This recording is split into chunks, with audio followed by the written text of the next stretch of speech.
Nursing কলেজের ৩ শিক্ষককে অপসারণ সহ ২ দফা দাবিতে ক্লাস বর্জন করে কলেজ ক্যাম্পাসে অবস্থান কর্মসূচি পালন করছে শিক্ষার্থীরা। এ নিয়ে আরও জানাতে বরিশাল নার্সিং কলেজ থেকে যুক্ত হচ্ছেন সহকর্মী অমিত হাসান।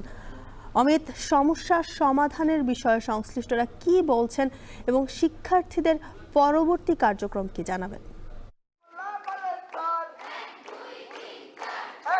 জ্যোতিকে একটু জানিয়ে রাখি যে গত ৩ দিন ধরে বরিশাল নার্সিং কলেজের যারা শিক্ষার্থীরা রয়েছেন তারা কিন্তু এই বিক্ষোভ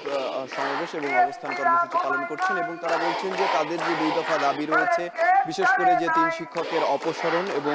যে ক্লাস রুটিন প্রকাশ করা হয়েছে সেই ক্লাস রুটিন থেকে তাদের নাম সরানোর দাবি করেছে তারা। এই ২ দফা দাবি যতক্ষণ পর্যন্ত তাদের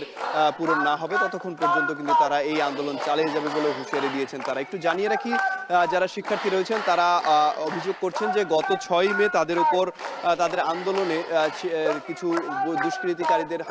হামলা হয় এবং তাদের উপর হামলা করে এবং সেখানে তাদের এই কলেজেরই ৩ শিক্ষকের আসলে মদদ ছিল বলে তারা অভিযোগ করছেন এবং সেই শিক্ষকের কারণেই তারা কিন্তু বিভিন্নভাবে লাঞ্ছিত হয়েছেন বলেও তারা অভিযোগ করেছেন এবং এর প্রেক্ষিতেই কিন্তু তারা সেই ৩ শিক্ষকের অপসারণের দাবি করে আসছিলেন এবং তাদের সাথে মন্ত্রণালয়ের কথা হয়েছিল। তখন আসলে তারা বলেছিলেন যে তদন্ত সাপেক্ষে এই ৩ শিক্ষকের বিরুদ্ধে ব্যবস্থা নেওয়া হবে বলে তাদের জানিয়েছে, আশ্বাস দেওয়া হয়েছিল। তবে সেই আশ্বাসের ৩.৫ মাস পেরিয়ে গেলেও এখন পর্যন্ত কোনো ধরনের সুরাহা হয়নি বলে তারা আবার এই কর্মসূচি ঘোষণা করেছেন এবং বরিশাল নার্সিং কলেজের বেসিক বিএসসি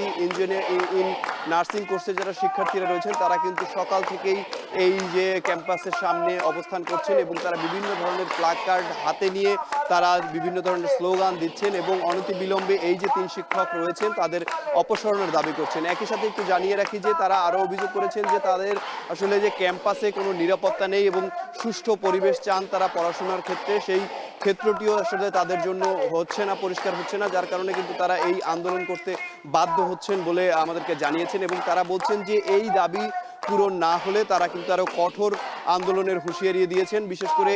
এই গত ৩ দিন ধরেই কিন্তু তারা ধাপে ধাপে তাদের কর্মসূচি ঘোষণা করেছিলেন। প্রথম দিন তারা মানববন্ধন করেছিলেন, তারপর গতকালকে তারা অবস্থান কর্মসূচি পালন করেছেন এবং আজকে অবস্থান কর্মসূচির পাশাপাশি সেই ৩ শিক্ষকের বিরুদ্ধে তারা লাল কার্ড প্রদর্শন করেছেন এবং তারা বলছেন অতি বিলম্বে তাদের যে 3 শিক্ষক এই কলেজে ঘোরাফেরা করছেন এবং রুটিনেও তাদের নাম রয়েছে সেই নামগুলো মুছে ফেলতে হবে কিংবা নামগুলো সরিয়ে ফেলতে হবে এবং তাদেরকে অনতিবিলম্বে অপসারণ করতে হবে, এমনটি তারা দাবি করছেন এবং এতে কিন্তু তারা বিএসসি ইন নার্সিং এর যারা কোর্সের যারা শিক্ষার্থীরা রয়েছেন তারা কিন্তু সকাল থেকেই নানা ধরনের প্লাকার্ড হাতে তারা এখানে অবস্থান করছেন এবং বিভিন্ন ধরনের স্লোগান দিয়ে তারা এই আন্দোলন করছেন এবং তারা বলছেন যে এই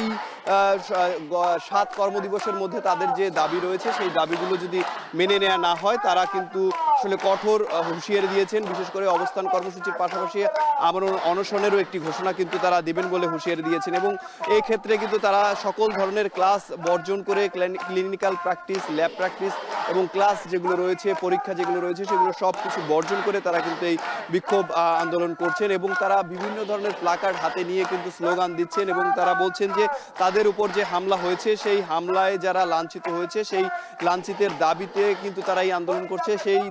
লাঞ্ছিতের ঘটনায় কিন্তু দোষীরা যারা রয়েছে তারা এখনো কলেজ ক্যাম্পাসে ঘোরাফেরা করছে, তাদের কোনো শাস্তি হয়নি, যার কারণে কিন্তু তারা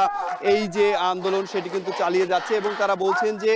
বিভিন্ন সময় তাদেরকে আসলে যে পরীক্ষা কিংবা ক্লাসে আসলে তাদের যে নিরাপত্তাহীনতা সেটি কিন্তু রয়েছে, সেই নিরাপত্তাহীনতা দূর করার পাশাপাশি ৩ জন যে শিক্ষক রয়েছে সেই শিক্ষকের অপসারণ যত দ্রুত করা সম্ভব হবে ততই কিন্তু তারা আসলে এই আন্দোলন থেকে সরে দাঁড়াবেন। আর যত দ্রুত যদি আসলে তাদের এই যে